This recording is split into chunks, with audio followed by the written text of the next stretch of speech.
बोली बोली बजरंग बली की जय।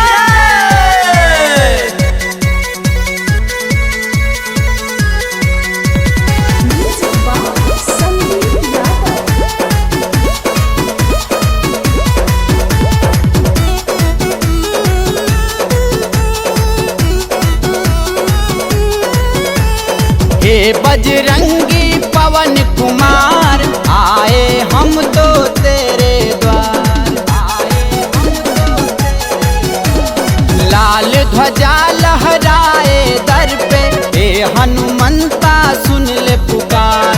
कष्ट हरे हैं सबके तुमने, जाने है सारा जग संसार। हे बजरंगी पवन कुमार आए हैं हम तो तेरे द्वार। हे बजरंगी पवन कुमार आए हम तो तेरे द्वार।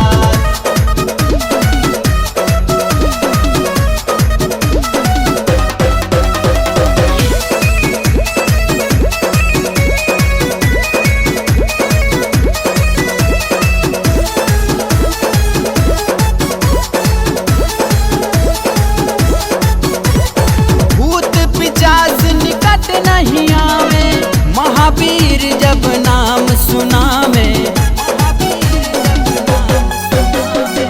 लाए सजीवन लखन जियावे, श्री रघुवीर हर सूर लावे। दुर्गम काज जगत के जेते, सुगम अनुग्रह तुम्हारे तेते। हमको भी दे दो अपना प्यार, हे बजरंगी पवन कुमार। हमको भी दे दो अपना प्यार, हे बजरंगी पवन कुमार।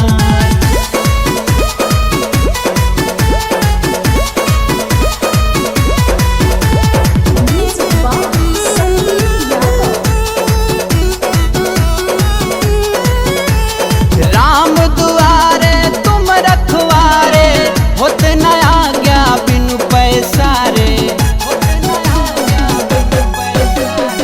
साधु संत के तुम रखवारे, असुर निकंदन राम दुलारे। सब सुख लहे तुम्हारी सरना, तुम रक्षक काहू को डरना। खड़ा है सोनू हाथ पसार, हे बजरंगी पवन कुमार।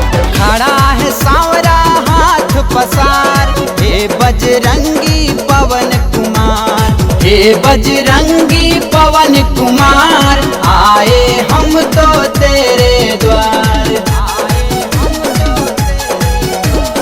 लाल ध्वजा लहराए दर पे, हे हनुमंता सुन ले पुकार।